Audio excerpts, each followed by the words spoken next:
कक्षा 9th के सभी प्यारे विद्यार्थियों, जैसा कि आपको पता है कि आज आपका वार्षिक परीक्षा का पेपर यानी कि कक्षा 9वीं और यहाँ पर मैथमेटिक्स यानी कि गणित का बेसिक का पूर्ण सॉल्यूशन मैं आपको इस वीडियो में बता रहा हूँ। ठीक है, यहाँ पर आप कोड देख सकते हैं, 966 का कोड है ये, और 2024 और 25 आपका जो चल रहा है अभी वर्तमान में, यानी कि आज का पेपर आपका रियल और वार्षिक परीक्षा का पेपर है। प्यारे विद्यार्थियों, ये गणित का बेसिक का आंसर मैं आपको दे रहा हूँ। ठीक है, यहाँ पर आपका 75 नंबर का प्रश्न पत्र आया था, 3 घंटे जिसमें समय था। प्रत्येक प्रश्न का आंसर आप अच्छे से मिला लीजिए, और इसके बाद में जितने भी सारे एग्जाम बचे उनके अगर फुल सॉल्यूशन अगर आपको देखना है तो चैनल से जुड़ जाइए। चलो तो प्यारे विद्यार्थी, यहाँ पर क्वेश्चन क्रमांक पहला आपके सामने डिस्प्ले पर सही विकल्प चुनकर लिखिए। पहला प्रश्न है सबसे छोटी पूर्ण संख्या, तो आपका सही उत्तर हो जाएगा बी ऑप्शन आपका सही होगा। उसके बाद में ए डिग्री का मान है, तो आपका ए वाला ऑप्शन से एकदम सही होगा, यानी कि 1 आपका आंसर आ जाएगा। उसके बाद में तीसरा प्रश्न आपके सामने, यानी कि तीसरा प्रश्न में वर्ग अंतरालों का मध्य बिंदु कहलाता है, तो प्यारे विद्यार्थियों वर्ग चिन्ह कहलाता है, सी ऑप्शन आपका सही होगा। उसके बाद में यहाँ पर प्रश्न क्रमांक 4, वर्ग अंतराल 25 और 35 में उच्च सीमा का मान है, तो आपका 35 आपका आंसर हो जाएगा, सी ऑप्शन आपका सही होगा।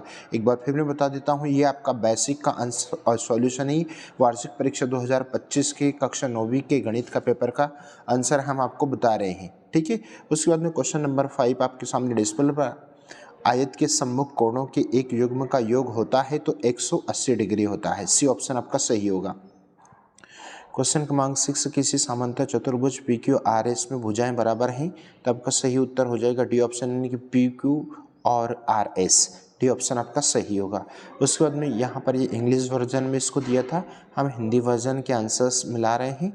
फिर उसके बाद में प्यारे विद्यार्थियों, क्वेश्चन नंबर 2 आपके सामने डिस्प्ले पर, रिक्त स्थान की पूर्ति के लिए प्रश्न पूछा गया था, तो वृत्त की सबसे बड़ी जीव वृत्त का है, तो व्यास होता है, क्या होता है, व्यास। ठीक है, उसके बाद में प्रश्न क्रमांक 2, चक्रीय चतुर्भुज के सम्मुख कोणों के प्रत्येक युग्म का योग 180 डिग्री होता है। उसके बाद में शंकु का वक्र पृष्ठीय क्षेत्रफल, तो शंकु का वक्र पृष्ठ क्षेत्रफल पाई आर एल है। उसके बाद में क्वेश्चन क्रमांक 4 है, यानी कि क्वेश्चन क्रमांक 4 में आपको अपने भाग से बड़ा होता है तो पूर्ण होता है। ठीक है, उसके बाद में क्वेश्चन नंबर 5, किसी समबाहु त्रिभुज का प्रत्येक कोण 60 डिग्री का होता है, 60 डिग्री का कोण होता है। उसके बाद में समान भुजाओं वाले दो वर्ग है ना, तो वो होते हैं आपके सर्वांग सम होते हैं, क्या होते हैं, सर्वांग सम होते हैं।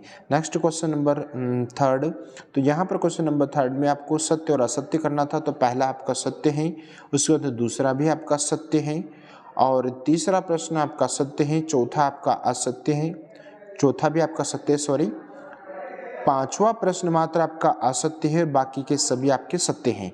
ठीक है, ये होप आपने यही किया होगा। एक बार फिर मैं बोल देता हूं कि अगर आप वार्षिक परीक्षा की तैयारी कर रहे हैं तो आप चैनल से जुड़ जाइए। संतोष दांगी इंग्लिश चैनल को अगर आप सर्च करते हैं, संतोष दांगी इंग्लिश चैनल को अगर आप सर्च करते हैं, तो यहाँ पर आपको 9वीं से लगाकर तो 12वीं तक के संपूर्ण पेपर का हल आपको मिलता है। ठीक है, उस देख लेते हैं अगला प्रश्न क्रमांक 4। प्रश्न क्रमांक 4 आपका सही जोड़ी आपको मिलाना था, जो कि यहाँ पर पीछे नंबर हमने डाल दिए हैं, है ना, यानी कि रिजु कोण होता है 180 डिग्री। उसके बाद में -3 और 4 का आंसर हो जाएगा आपका तृतीय चतुर्थांश, और मूल बिंदु हो जाएगा आपका, है ना।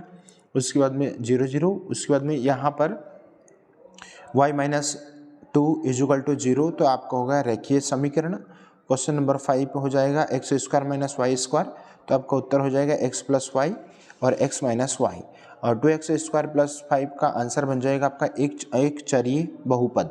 आई होप आपने यही किया होगा। फिर प्यारे विद्यार्थियों, क्वेश्चन नंबर 5 आपके सामने डिस्प्ले पर, एक वाक्य शब्द में उत्तर लिखिए।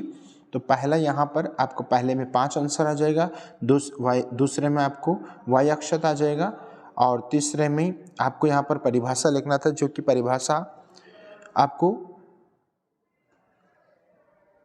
मुझे कमेंट बॉक्स में कमेंट करना है। क्वेश्चन नंबर 4, दो चर वाले रेखीय समीकरण का एक उदाहरण है, तो ये 2x + y = 5। उसके बाद में क्वेश्चन नंबर 5, समीकरण 2x = -5y को मानक रूप में लिखिए, तो 2x + 5y + 0 = 0, ये आपको आंसर लें। फिर त्रिभुज का क्षेत्रफल ज्ञात करने के लिए हेरोन का सूत्र, तो ये आपका सूत्र है। और उसके बाद में बाकी के प्रश्न पत्र, ये रहा आपका बाकी का पूरा प्रश्न पत्र, जो कि वार्षिक परीक्षा 2025 कक्षा 9वीं के बेसिक का क्वेश्चन आंसर हम आज देख रहे हैं।